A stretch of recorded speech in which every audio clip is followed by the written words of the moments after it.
Professor, very good morning. Thank you so much for joining us. So you're basically condemning this march that took place. Give us your key reasons for doing so. Good morning, and thank you very much.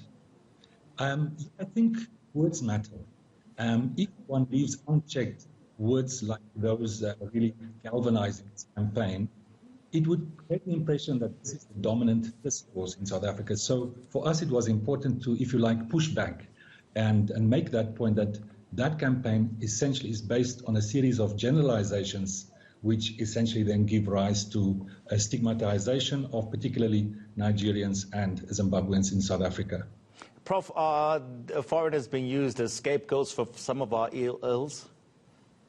Yes, and that is another reason to check and push back, because clearly what the campaign looks at, these are legitimate concerns, but it is a deflection, and inappropriately so, to target non-nationals in South Africa. We all know that high rates of criminality, regretfully, had been with us in South Africa in terms of murder rates, in terms of gender-based violence.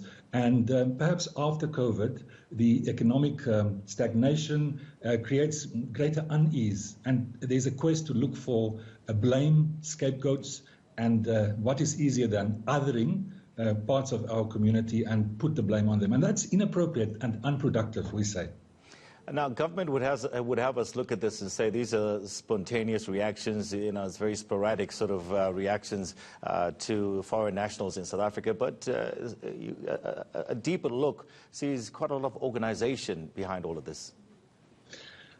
Yeah, I think the responsibility of government is a question that we also try to address. And yes, there will always be sentiments within your population, but what is the responsibility of the government? We believe that the government has a role, and that role really is in the field of sensitization and creating awareness. For us, whether it is school curricula, university curricula, broad sensitization campaigns, I think there needs to be three messages sent out clearly, and government has to orchestrate this. First, we have to look at the quest for a common African citizenship. That's at the heart of it. We as South Africans are not fully immersed in this quest for an African identity. We have to understand better how we fit and understand better other African countries.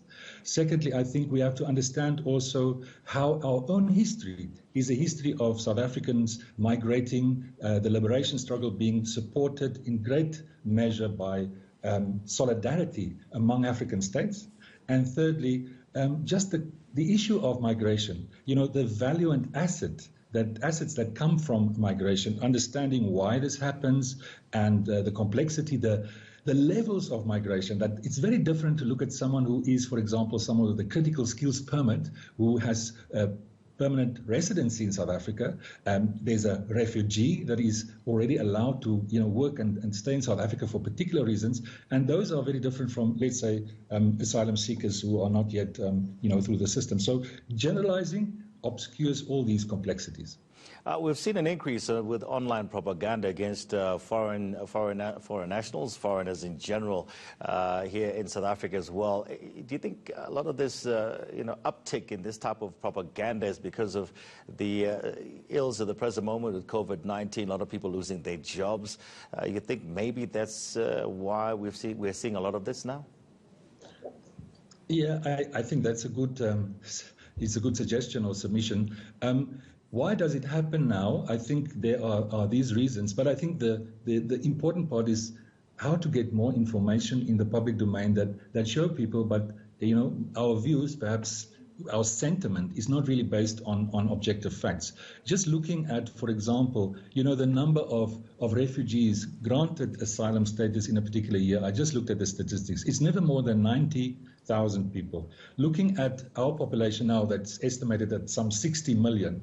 And yes, there is a sizable population of non-nationals in all these categories I mentioned, but it's never more than around 5% of the population, which is very well in line with other countries in the world. So it's a matter of not overstating and not get fixated on this one aspect, but looking at the root causes of our legitimate concerns and finding productive ways of addressing those. And you were saying overstating, and you used the word generalization a lot. And I suppose we have to state that the majority of South Africans live, in peace with foreign nationals every single day. Clearly so. And, we also felt it incumbent upon ourselves as a center. We located in Pretoria. This march took place in Pretoria, and most of Pretoria Tshwane is not supporting this. It was a small number of people who actually went out to the march. And as a center, at the university, we also have a very broad staff and student complement consisting of students and staff from all around the continent. So, and clearly at the university, in the Tshwane community, these kinds of intolerances are the exceptions, certainly not the rule. And we wanted to make that point clearly.